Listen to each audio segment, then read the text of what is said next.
hermanos de Nueva York.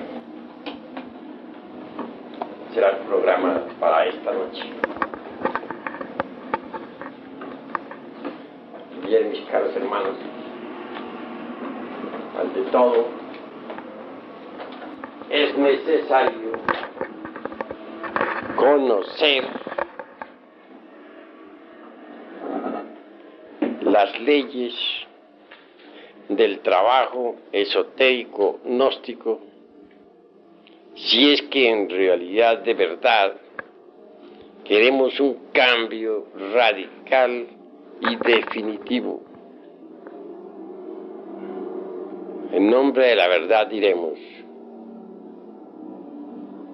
que si por alguna parte hemos de empezar a trabajar sobre sí mismos, tiene que ser en relación con la mente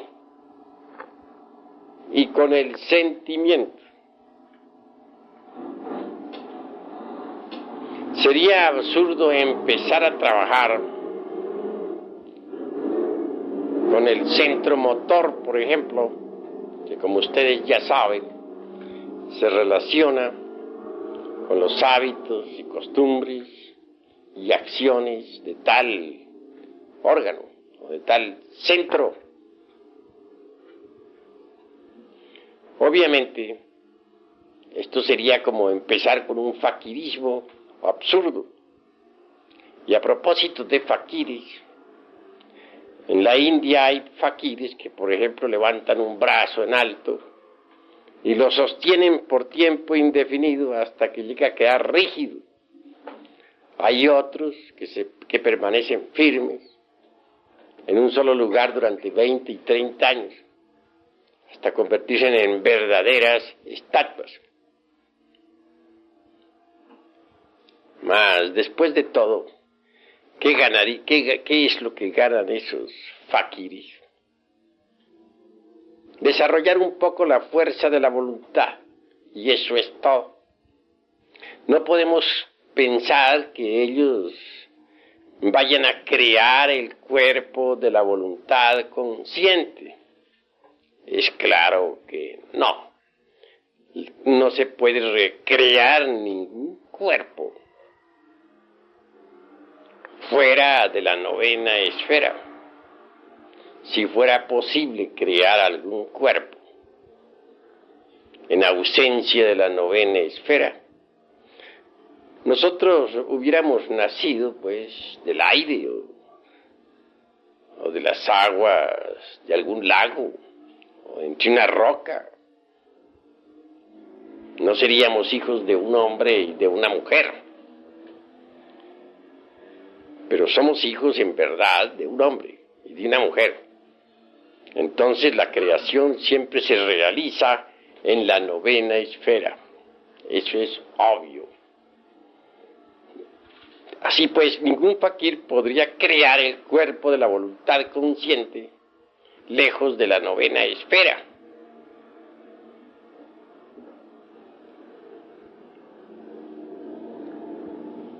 Nada ganan, pues, los que se dedican al fakirismo, excepto desarrollar un poco la fuerza de la voluntad. Y eso es todo.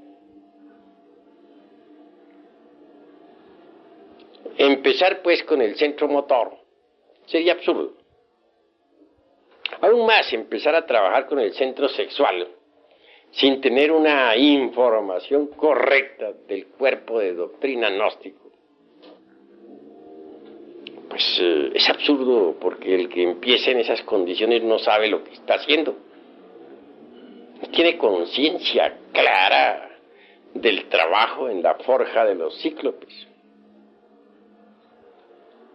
Puede caer, es obvio, en gravísimos errores. Recordemos que el primer centro, el intelectual, segundo, el emocional, el tercero, el motor, cuarto, el instintivo, quinto, el sexual. Existe también el sexto, que es la emoción superior, y el séptimo, el mental superior. Pero si empezáramos en realidad de verdad con los centros inferiores de la máquina orgánica, caeríamos en el error. Antes que todo en estos estudios, debemos empezar por los centros intelectual y emocional. Necesitamos en verdad cambiar nuestra forma de pensar. De lo contrario, marcharemos por el camino del error. ¿De qué serviría, por ejemplo, que ustedes asistieran a estas cátedras y no cambiaran su forma de pensar? Aquí se les dan muchos ejercicios esotéricos. Se les orienta doctrinariamente. Pero si ustedes no cambian su forma de pensar, ¿de qué sirve todo lo que aquí se les dé? Se les dice que hay que disolver el ego, se les dice que hay que sacrificarse por la humanidad, se les dice que hay que crear los cuerpos existenciales superiores del ser, etc. Pero si ustedes continúan pensando como antes, con los mismos hábitos mentales de otros tiempos, ¿de qué sirve todo lo que estén escuchando aquí? Se les dice que hay que desintegrar el ego, pero ustedes continúan con sus viejos hábitos mentales, con sus formas y sistemas caducos de pensar. Entonces, ¿de qué les sirve la información que se les está dando? En las Sagradas Escrituras se habla muy claramente, y precisamente muy cerca de Juan el Bautista, sobre aquello del vino viejo y del vino nuevo, que nadie echaría, por ejemplo, dice el Cristo, vino nuevo en odre viejo, porque los odres viejos se romperían. Así pues que para el vino nuevo se necesitan odres nuevos. También dice el gran Kabir Jesús que a nadie se le ocurriría remendar o poner remiendo en ropa vieja con pedazos, dijéramos, de ropa nueva. Verbigracia, por ejemplo, romper un traje nuevo para remendar uno viejo. Eso sería absurdo, ¿verdad? Así también, esta nueva enseñanza es como el vino nuevo. Necesita odre nuevo. ¿Cuál es ese odre? Pues la mente. Si no abandonamos las formas caducas de pensar, si seguimos pensando con los hábitos que antes teníamos, pues sencillamente estamos perdiendo el tiempo. Hay necesidad de cambiar la forma de pensar. Para el vino nuevo, odre nuevo se necesita. Sí, pues necesitamos cambiar completamente nuestra forma de pensar a fin de recibir esta enseñanza. Ese es el punto grave de la cuestión.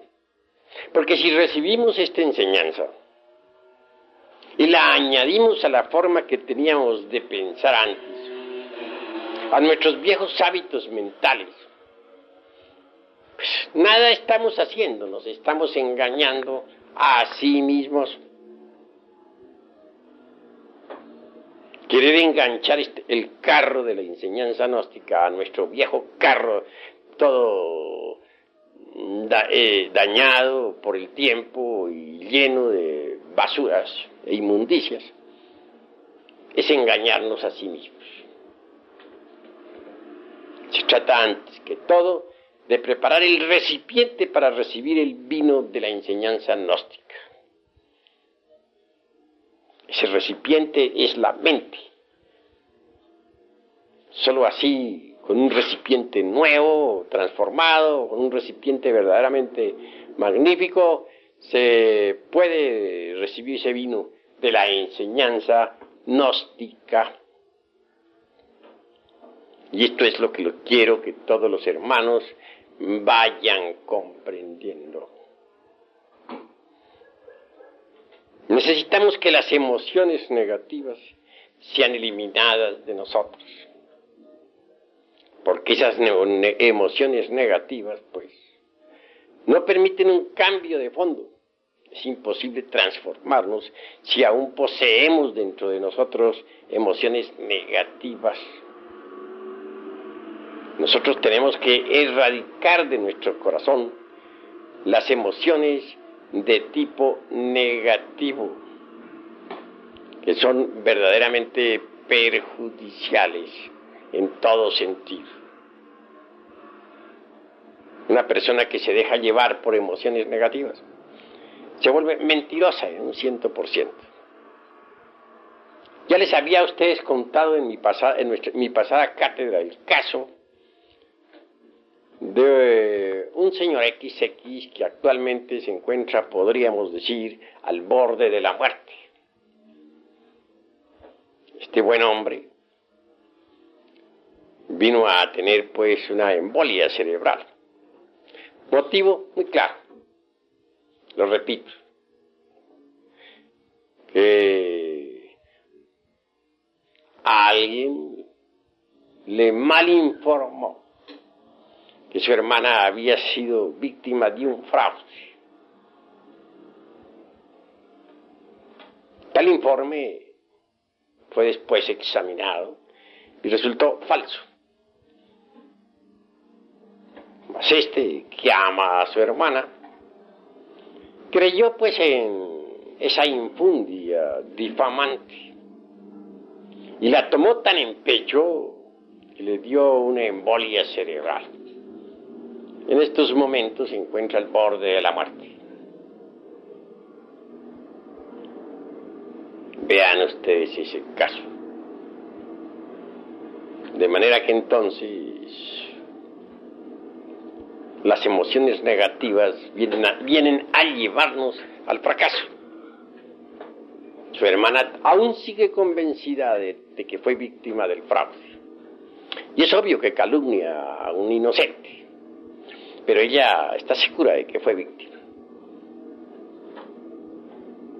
Personalmente examiné el caso y me di cuenta que ella misma se estaba autoengañando.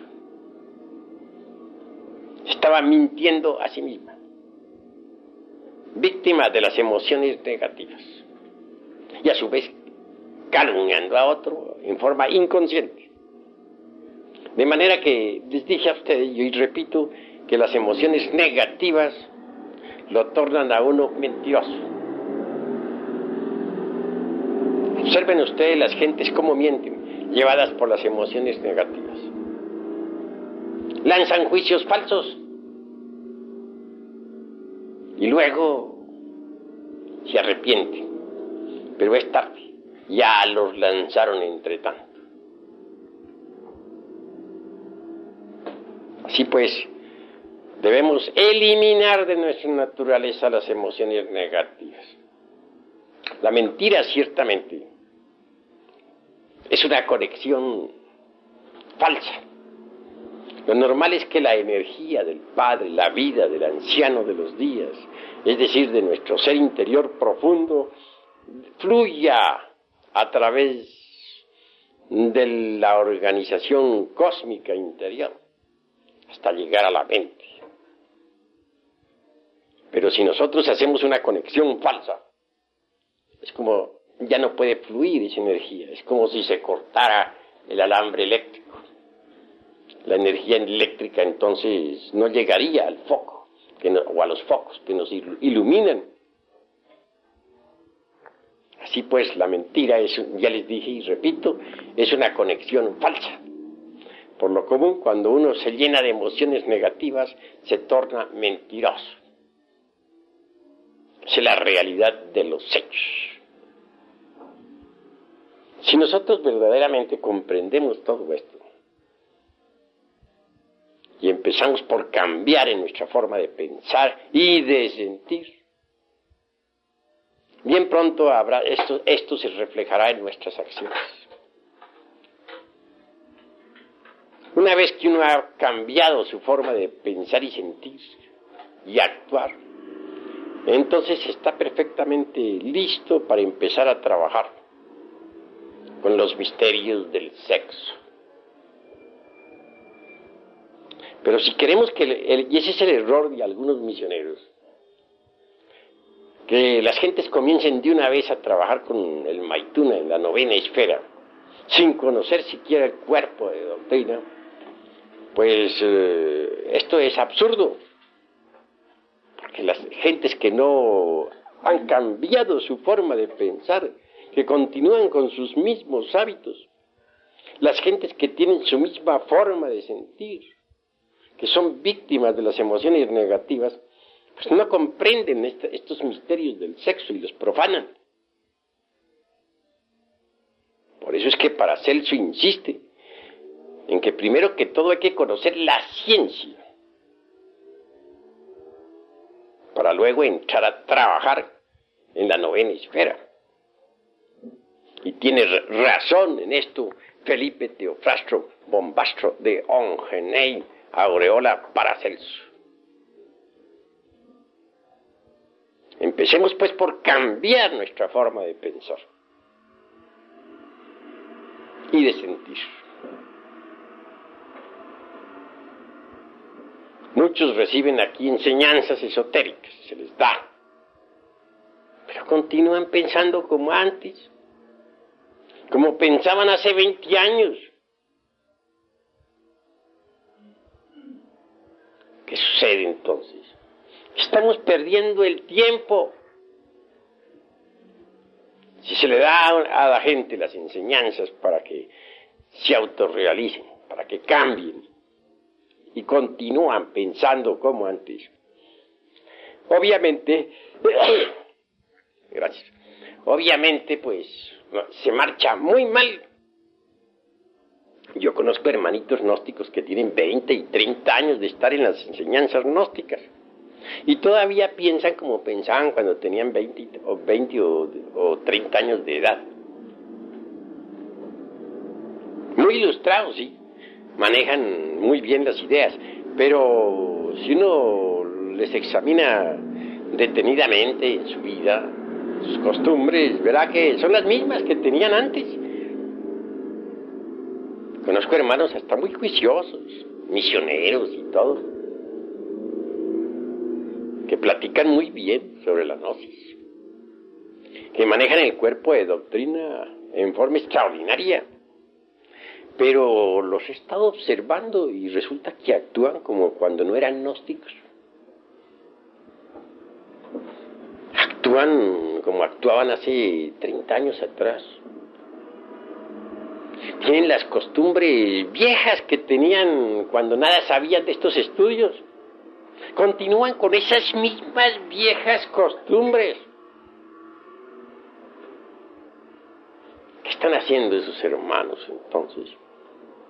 Obviamente se están autoengañando miserablemente. Pues eso es obvio. Así pues, hemos de empezar por cambiar la forma de pensar y después la forma de sentir. Poner el vino nuevo, el vino gnóstico, en odres nuevos y no en odres viejos. Una mente decrépita, llena de hábitos viejos, de hábitos de hace 20 y 30 años atrás, no está preparada para recibir el vino de la gnosis. Una mente así necesita forzosamente pasar por un cambio total. De lo contrario, pues se está perdiendo el tiempo miserablemente.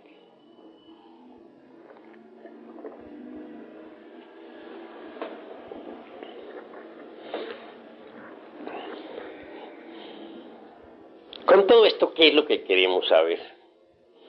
Pues despertar conciencia, ¿verdad?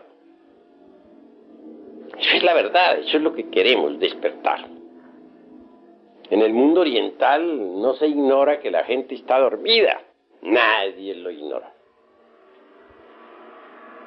Pero en el mundo occidental la gente cree que está despierta.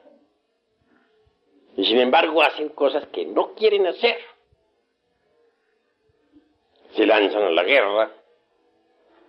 Cuando no quieren ir a la guerra, pero siempre van, aunque no quieren. ¿Por qué? Porque están hipnotizados.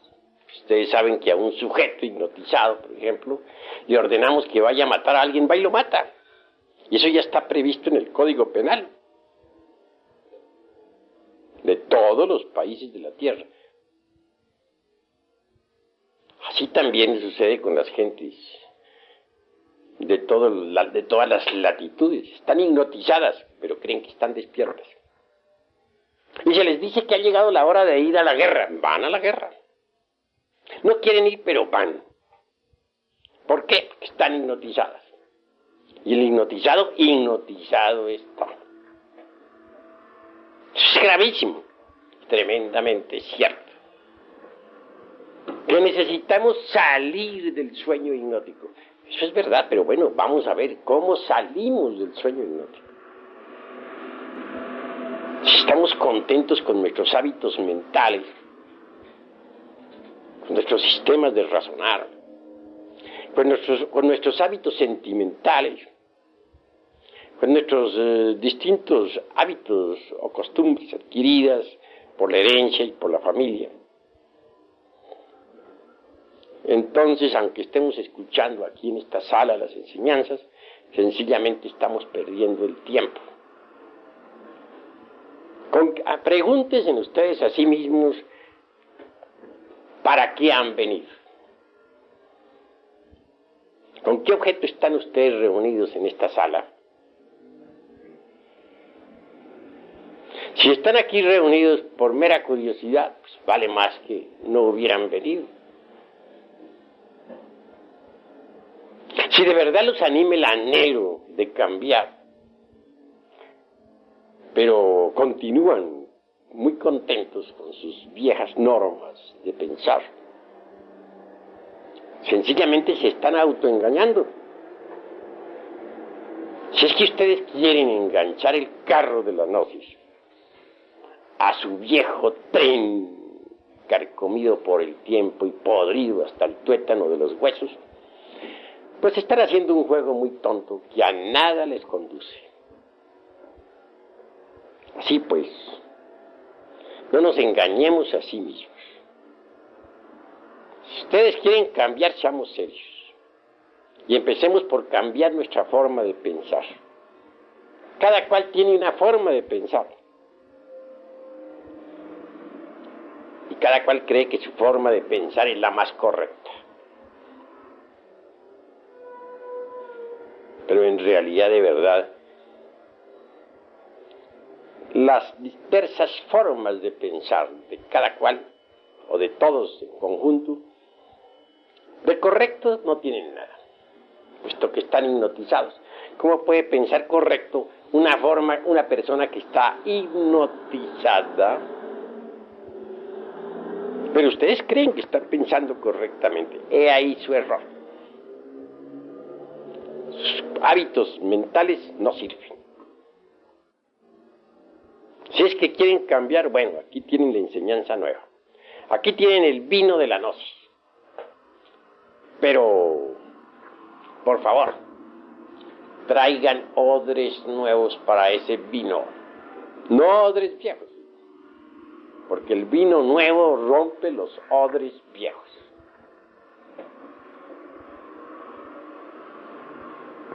Me interesa darle la enseñanza a los hermanos, pero darla seriamente. Y por eso les invito a cambiar su forma de pensar. ¿Han reflexionado acaso ustedes en lo que es la conciencia? ¿Qué podría comparar la conciencia? O sea, a un foco de luz que lo dirijo hacia una parte o hacia otra. Eso es obvio.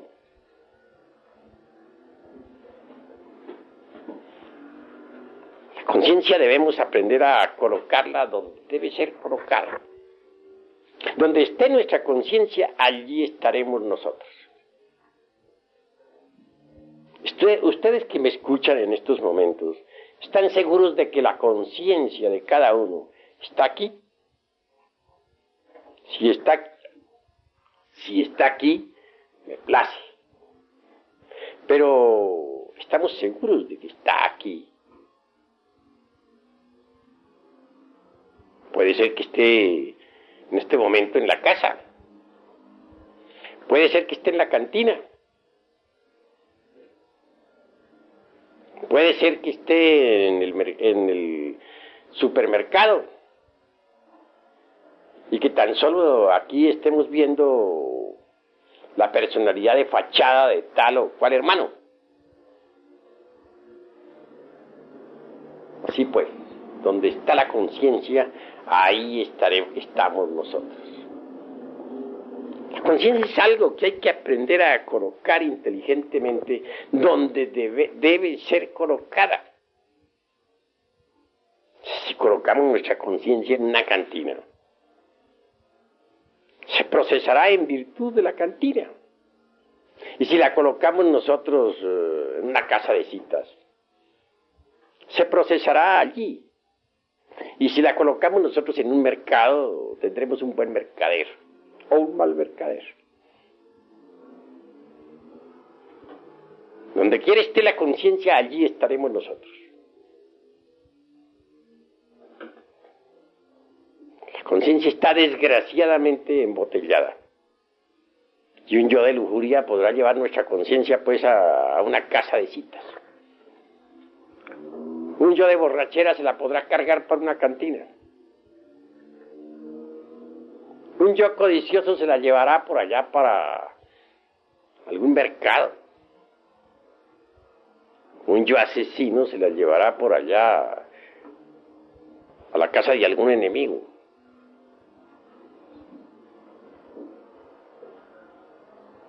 Etcétera. ¿A ustedes les parece acaso correcto no saber manejar la conciencia?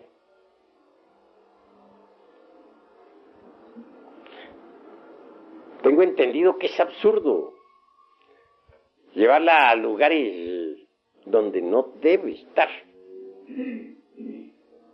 Eso es obvio. Desgraciadamente, repito, nuestra conciencia actualmente está enfrascada. Sí, embotellada entre distintos elementos inhumanos que en nuestro interior cargamos. Necesitamos quebrar todos esos elementos dentro de los cuales se halla embotellada la conciencia. Pero digo, haríamos eso si no cambiáramos nuestra forma de pensar. Si estamos contentísimos con nuestros viejos hábitos caducos y extemporáneos que tenemos en la mente, ¿nos preocuparíamos acaso por despertar la conciencia? Claro que no. Si se quiere cambiar, vamos a cambiar desde ahora mismo. A cambiar nuestros hábitos mentales, nuestra forma de pensar. Cuando uno cambia de verdad, origina cambios interiores. Cuando uno cambia su forma de pensar, puede entonces pensar en cambiar totalmente en su interior. Pero si no cambia en su forma de pensar, si aquí en esta mente siguen existiendo los viejos hábitos extemporáneos, ¿cómo puede uno decir que va a provocar un cambio en su conciencia interior? Pues eso no es posible. Sería contradictorio que pensáramos una cosa e hiciéramos otra. Realmente que no es posible.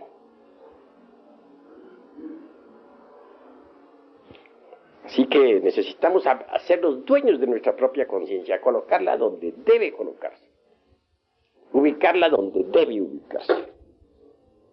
aprenderla a poner en un lugar. Los diversos agregados psíquicos que nosotros tenemos, en modo alguno son dignos. Lo único digno, lo único real, lo único que vale la pena en nosotros es la conciencia. Pero está dormida. No la sabemos manejar. Los agregados psíquicos se las llevan para donde ellos quieren. Nosotros realmente no sabemos usarla. Y eso es verdaderamente lamentable. Si queremos un cambio, pero un cambio de fondo, debemos también ir aprendiendo a saber qué cosa es eso que se llama conciencia. En el mundo oriental se nos ha dicho que antes de que nazca en nosotros el Bodhisattva, debe surgir en nosotros el Bodhisattva. Pero bueno, ante todo, ¿qué cosa es eso que se llama Bodhisattva? Algunos de ustedes sabrán y otros no sabrán. La Blavatsky dice que un maestro que posea los cuerpos causal, mental, astral y físico es un Bodhisattva. Que el alma humana o alma causal vestida con tales cuerpos es un Bodhisattva.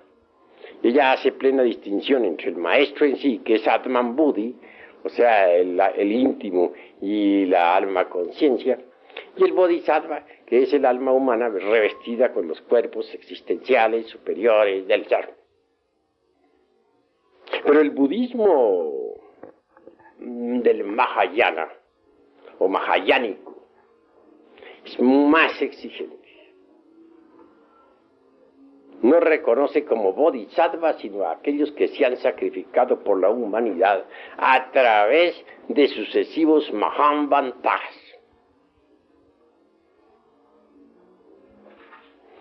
Hay dos clases, dice el budismo mahayánico, de seres. Los unos, por ejemplo, serían los budas pradyekas, y los aspirantes a budas pradyekas, que son los sravakas. Estos no se sacrifican por la humanidad jamás. Nunca. Luchan, sí, por cambiar y cambian. Pero nunca dan su vida por sus hermanos. Y claro, jamás tampoco encarnan al Cristo íntimo. Los otros son los bodhisattvas verdaderamente. Aquellos que han renunciado a la felicidad del nirvana por amor a la humanidad.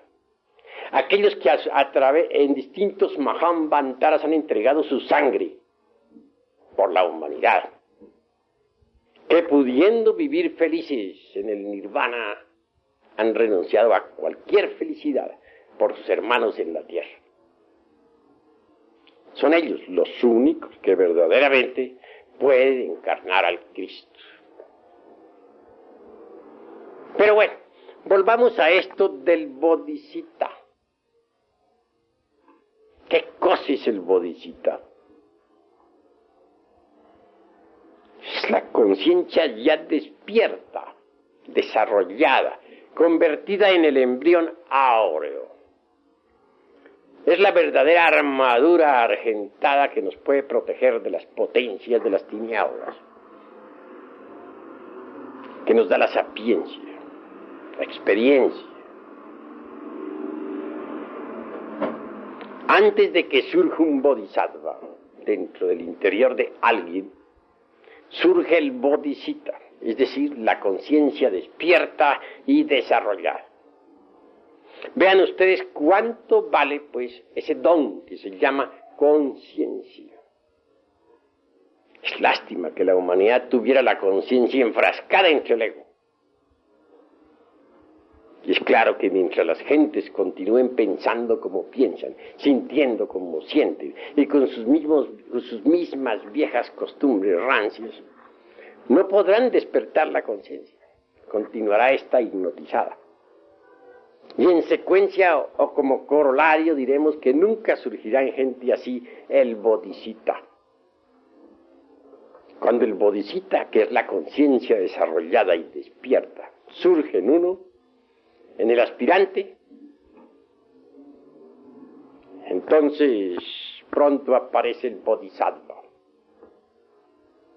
Obviamente el bodhisattva se va formando dentro del clima psicológico del bodhisattva. Es grandioso el bodhisattva.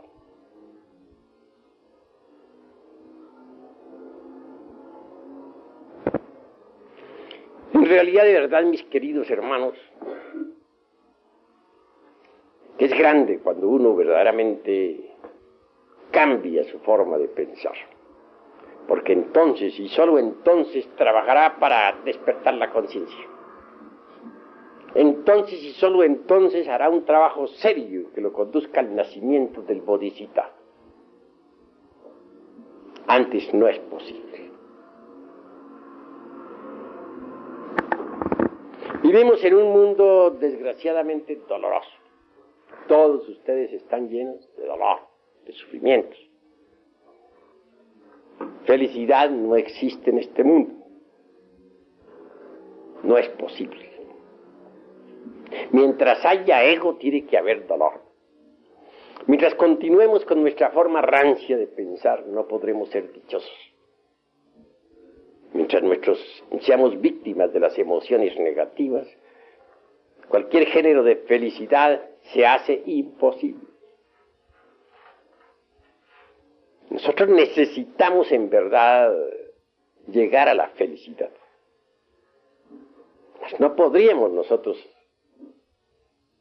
conseguir tal logro si no despertáramos la conciencia. Y nunca despertaríamos la conciencia si continuáramos con la forma que tenemos actualmente de pensar. Así pues que primero miremos cómo estamos pensando. Cambiemos esa forma anticuada del pensamiento. Preparemos nosotros odres nuevos para el vino nuevo, que es la gnosis. Y así trabajaremos de verdad, pero seriamente.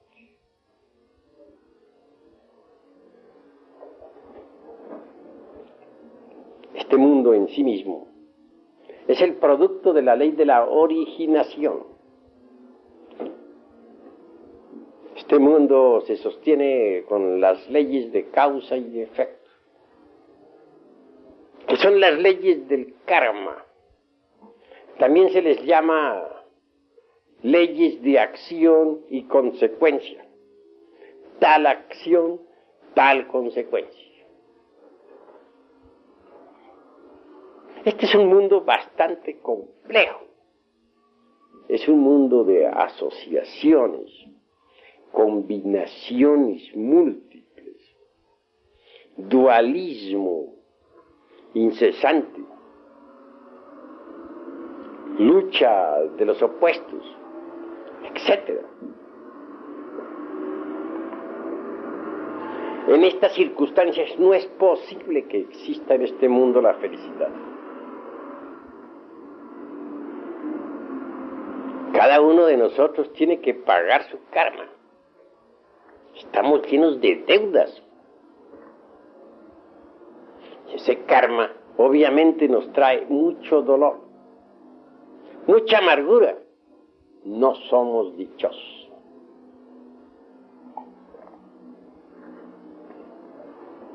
Muchos piensan que podríamos llegar a la felicidad a través de la mecánica de la evolución. Es un concepto falso, porque la mecánica es mecánica. La ley de la evolución y también la de la involución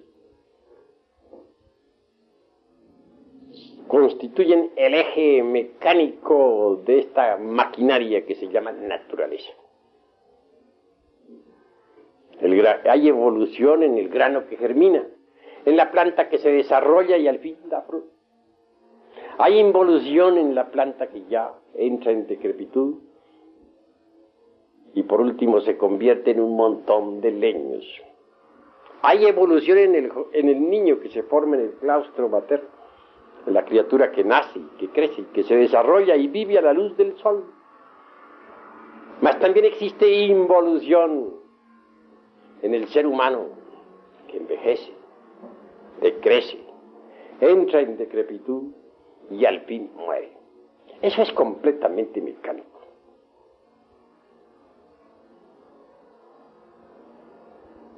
Mecánica es la ley del karma también, en cierto sentido. En el sentido causativo, mirada a la luz de los 12 didanas o de las 12 didanas. Ahí hay mecánica.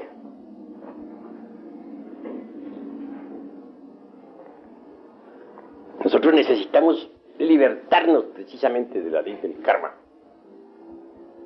Necesitamos libertarnos de ese movimiento mecánico de la naturaleza. Necesitamos hacernos libres, y esto no será mediante la evolución mecánica. Cualquier evolución mecánica se procesa de acuerdo con las leyes de causa y efecto, con las leyes de las asociaciones, de las combinaciones mutuas, etc. Lo que es mecánico es mecánico.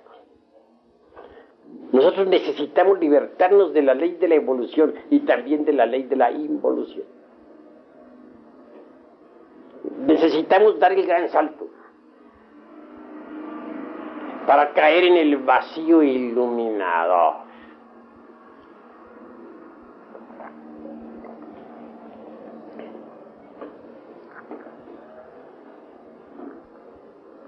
Obviamente, existe pues una antítesis entre la teoría de la relatividad que predicara un Einstein y el vacío iluminador. Lo relativo es relativo. La maquinaria de la relatividad funciona con la ley de los opuestos, con el dualismo,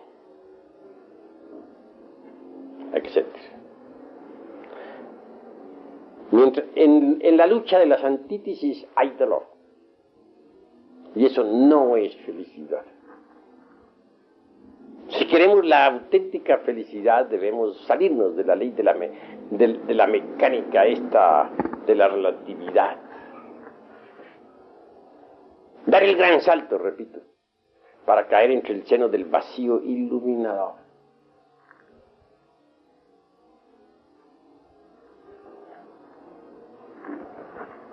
Yo experimenté el vacío iluminador en mi mocedad. Apenas sí tendría algunos 18 años de edad, cuando pude dar el gran salto, pasar más allá del tiempo y vivenciar eso que no es del tiempo.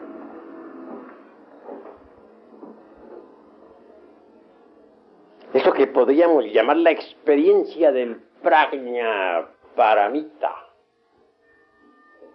en su más crudo realismo. No está de más enfatizarles a ustedes la noticia de que tal vivencia pudo ser repetida 3 veces.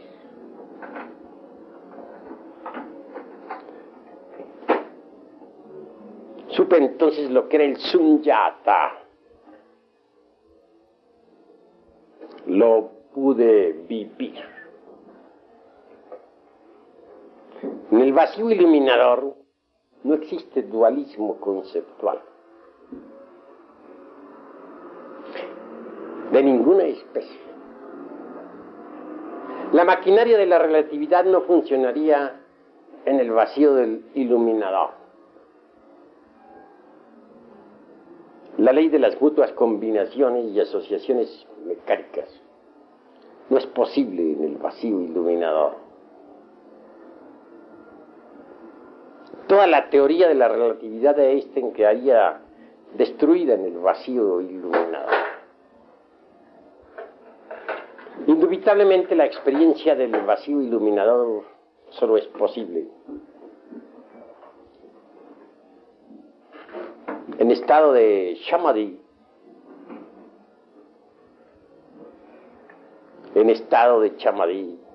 o como se dijera también en el estado del prajna paramita.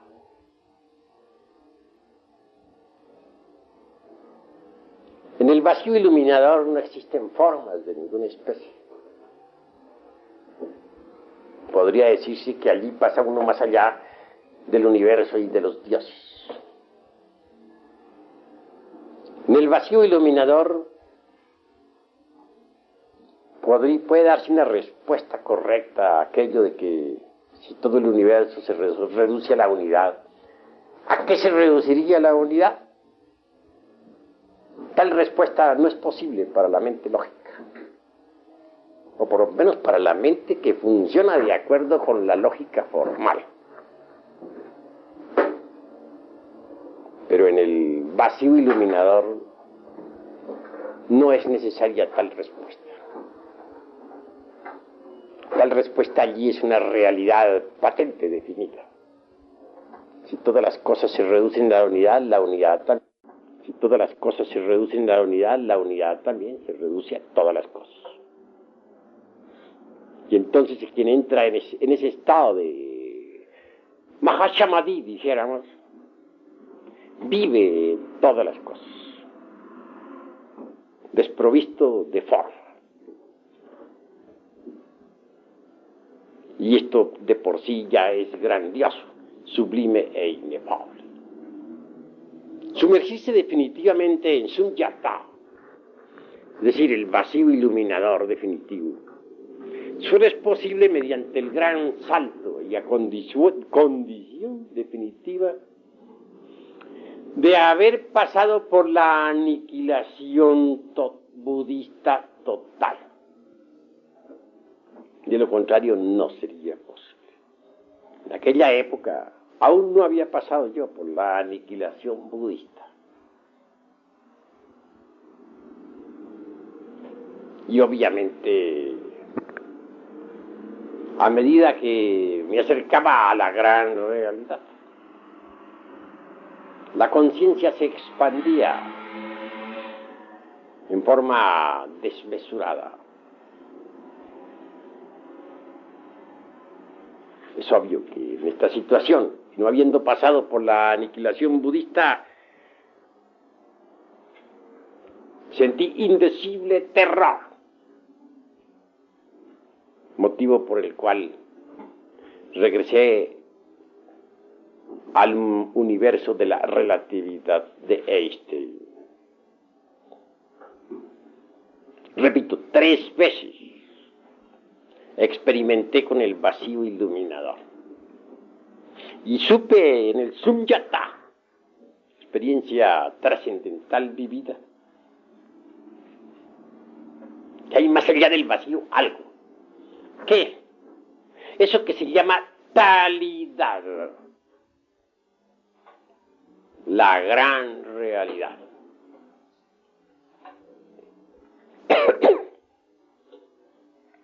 Lo supe con una intuición de tipo trascendental. Porque en el terreno de la intuición, o dentro del mundo de la intuicionalidad, hay distintos grados de intuición. Incuestionablemente, la más elevada o el más elevado grado intuicional es el de las mentes filosófico-religiosas o filosófico-místicas.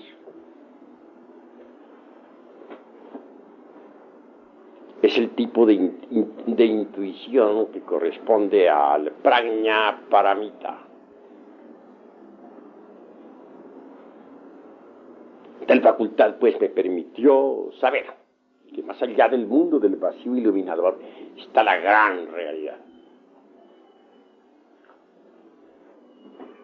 Bien, quiero afirmarles a ustedes en forma enfática que este camino de la gnosis conduce a la gran realidad.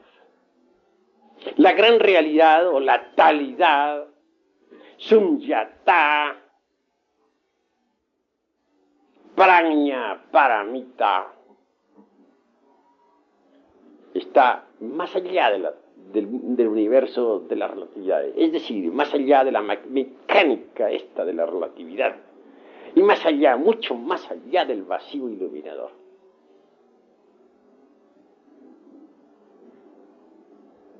Es decir, la talidad trasciende a estos dos opuestos que yo llamaría mecánica de la relatividad y vacío iluminador. No es el vacío iluminador la última palabra, es la antesala de talidad, es decir, de la gran realidad.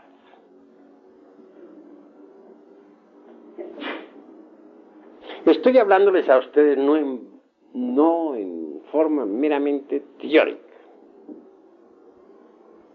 En pasados Mahambantaras experimenté la talidad.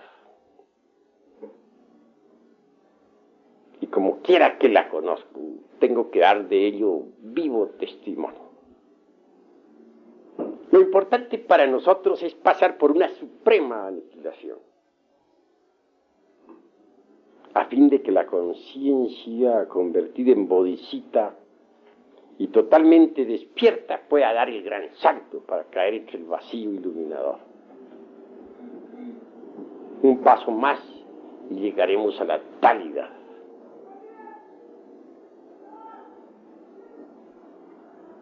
Pero, como les digo, debemos empezar por cambiar nuestra forma de pensar para trabajar correctamente sobre sí mismos,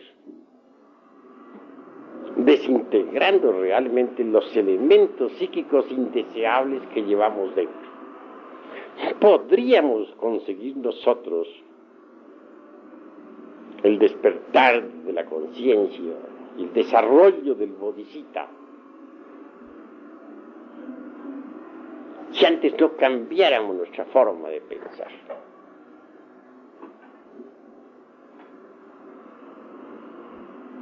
Es necesario saber meditar, comprender lo que es la técnica de la meditación.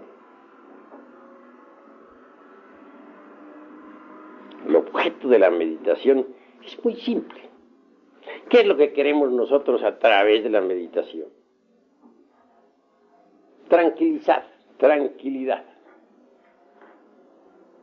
Parecería muy superfluo lo que estamos diciendo. Ustedes podrían objetarme que podríamos tranquilizarnos con una botella de vino, ¿no?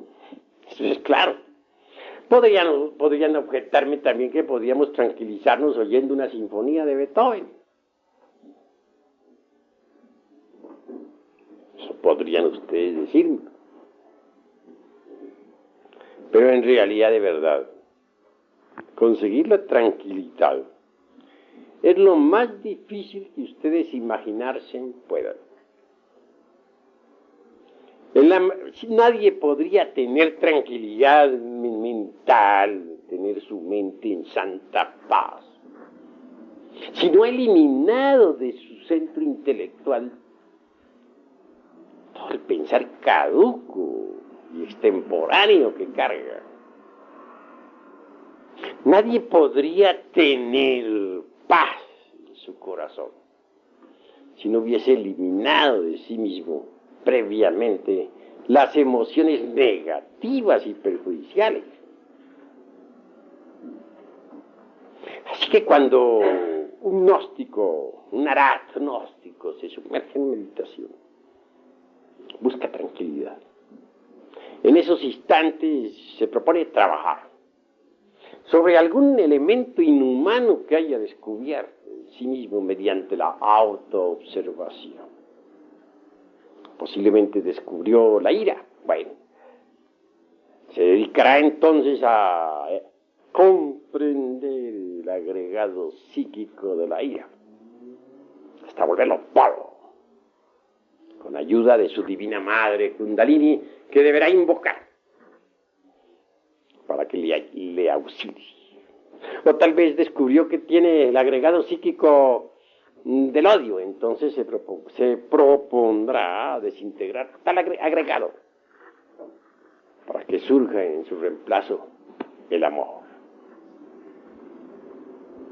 A medida que uno vaya desintegrando todos esos agregados psíquicos inhumanos que cargamos en nuestro interior, la conciencia irá despertando.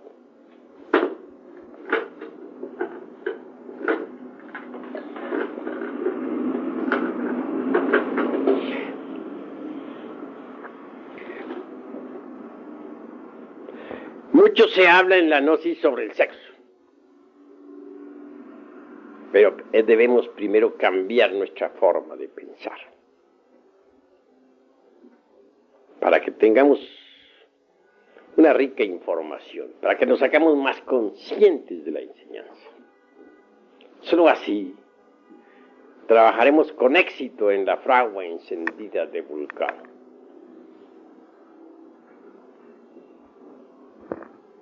No queremos en modo alguno esta noche eludir los misterios sexuales.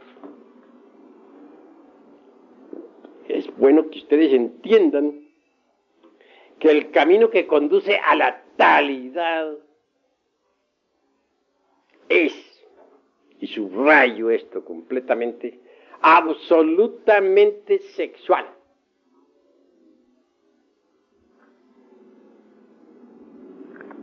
Y esto hay que entenderlo. Incuestionablemente un soltero, una soltera pueden disolver a base de mucha comprensión un 50% de agregados psíquicos. Siempre y cuando se apele a la Divina Madre Kundalini durante la meditación. Pero hay elementos psíquicos muy pesados que corresponden al mundo de las 96 leyes. Estos no se desintegran sino exclusivamente con el molinillo eléctrico de los físicos, con la suástica en movimiento, que genera determinado tipo de electricidad sexual trascendente. Obviamente, pues, la mujer serpiente, o sea, la princesa Kundalini, la divina madre cósmica, es reforzada mediante ese tipo de electricidad.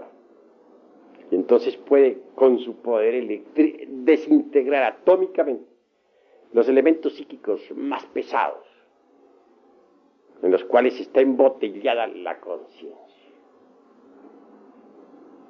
Así poco a poco llega el instante en que la conciencia queda completamente liberada y despierta y lista para dar el gran salto y caer en el vacío iluminador, que es la antesala de la gran realidad. En este mundo se nos ha criticado demasiado porque ponemos énfasis en el sexo. Muchos suponen que hay muchos caminos que puedan conducir a la gran realidad. Obviamente que cada cual es muy libre de pensar como quiera. Pero en nombre de la verdad y con experiencia mística directa, acumulada en el fondo de mi conciencia a través de sucesivos Mahambantaras, puedo decirles que el camino que conduce directamente a la gran realidad, a la talidad, más allá del vacío iluminador y de la mecánica de la relatividad, es absolutamente sexual en un 100%. Quienes disienten en esta cuestión revelan con ese proceder psicológico desconocimiento de la cruda realidad. Es obvio que quien ha tenido verdadera experiencia en estas cuestiones a través de sucesivos Mahambantara sabe muy bien que así es, que no es posible de escaparse definitivamente de la mecánica esta de la relatividad por otra puerta o por otro camino que no sea el directo, el que lleva a la gran realidad. Sunyata es un término budista muy interesante que nos indica perfectamente la experiencia mística, vívida, del que no solamente ha experimentado el vacío iluminador, sino, repito, dentro del terreno estrictamente místico budista, diciendo con muchos místicos budistas ortodoxos que ponen el vacío iluminador como el máximo. Nosotros los gnósticos vamos más allá de la mecánica de la relatividad, más allá de esta maquinaria de la teoría de la relatividad de un Einstein, fundamentada en el dualismo conceptual. Y también mucho más allá del vacío iluminador. Nosotros queremos la gran realidad, la experiencia vívida, sunyata, la vívida experiencia de los prajna paramitas. Gracias a Dios tenemos nosotros en nuestro interior la conciencia. Es precisamente el don más precioso. Lástima que esté enfrascada en el ego. Pero si conseguimos libertar a la conciencia, entonces estaremos listos para el gran salto, para el salto supremo. Una conciencia libertada es una conciencia que puede sumergirse en la gran realidad de la vida libre en su movimiento. Esta gran realidad es felicidad inagotable, más allá del cuerpo, de los afectos y de la mente. Es una felicidad imposible de describir con palabras. Todos queremos la felicidad y no tenemos la felicidad. Necesitamos ser felices, pero no es posible ser felices en un mundo de combinaciones. No es posible ser felices dentro de esta maquinaria de la relatividad. Recuerden ustedes que el ego es tiempo, que el ego es un libro de muchos tomos y que está expuesto a las leyes de causa y efecto. Es hora de que pensemos en libertarnos del karma, en libertarnos de este mundo doloroso, de esta maquinaria tan infernal. Es hora de que pensemos nosotros en la dicha verdadera de la gran realidad. Por eso les invito esta noche a cambiar su forma de pensar. Porque si ustedes cambian, podrán trabajar sobre sí mismos para libertar la conciencia. Pero si ustedes no cambian su forma de pensar, si solamente quieren esta doctrina para engancharla a su tren, un carro más enganchado a un tren viejo, decrépito y degenerado, pues están perdiendo el tiempo. Yo quiero, pero la felicidad para ustedes, la verdadera dicha del ser. Así, mis caros hermanos, hasta aquí la plática de esta noche. Sin embargo, hay algo que debo añadir antes de cerrar esta plática. Necesitamos que ustedes aprendan a meditar profundamente, que sepan meditar. Cuando uno ha conseguido, pues, una verdadera concentración, llega a una verdadera dicha. Vean ustedes, si yo no hubiera tenido en vida la experiencia del vacío iluminador allá en mi mocedad, no estaría hablándoles ahora en la forma que les estoy hablando. Esa experiencia vívida jamás se borró de mi conciencia, ni de mi mente, ni de mi corazón. Es posible que en un samadhi de estos, es decir, en una práctica de meditación profunda, pueda la conciencia de un ser humano escaparse de entre el ego para experimentar la dicha del vacío iluminador. Es obvio que si lo consigue, trabajará con gusto sobre sí mismo, trabajará con ardor, porque habrá experimentado ciertamente en ausencia del ego eso que es la verdad, eso que no es del tiempo, eso que está más allá del cuerpo, de los afectos y de la mente. Aquí les he enseñado una forma sencilla de meditar, porque hay un tipo de meditación que está dedicado a la autoexploración del ego, con el propósito de desintegrarlo, de volverlo ceniza. Pero hay también otro tipo de meditación que tiene por objeto llegar algún día a la experiencia de lo real. Ojalá lo lograran ustedes, para que se sintieran animados interiormente y trabajaran sobre sí mismos. Sin embargo, conceptúo que es necesario tener algún mantra que les sirva. El mantra que les voy a dar esta noche es muy sencillo. Ya les di una palabra de ese mantra en una pasada plática y ustedes lo recordarán. Gate. Pero esta noche les voy a dar completas las palabras de todo el mantra. Gate, gate, para samgate, bodhi, swaha.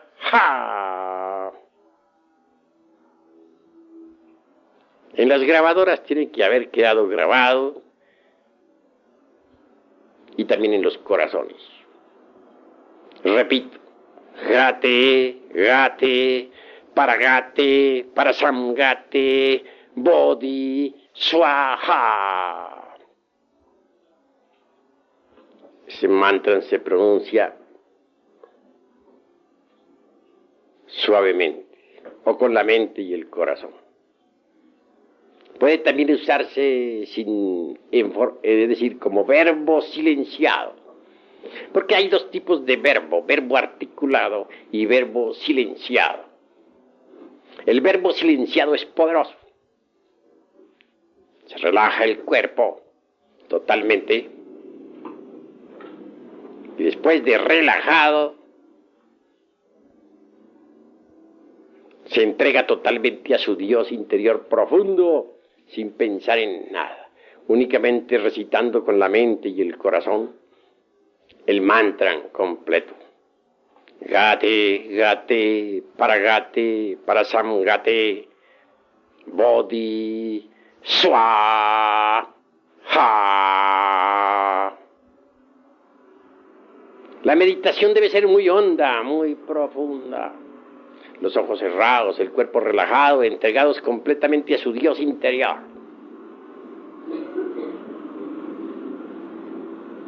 Ni un solo pensamiento se debe admitir en esos instantes. La entrega a su Dios debe ser total. Y solamente el mantra debe resonar en su corazón. Este mantra entiendo que abre el ojo de Dharma. Este mantra profundo un día los llevará a ustedes a experimentar en ausencia del ego el vacío iluminado. Entonces sabrán lo que es el sunyata. Entonces entenderán ustedes lo que es el prajna paramita.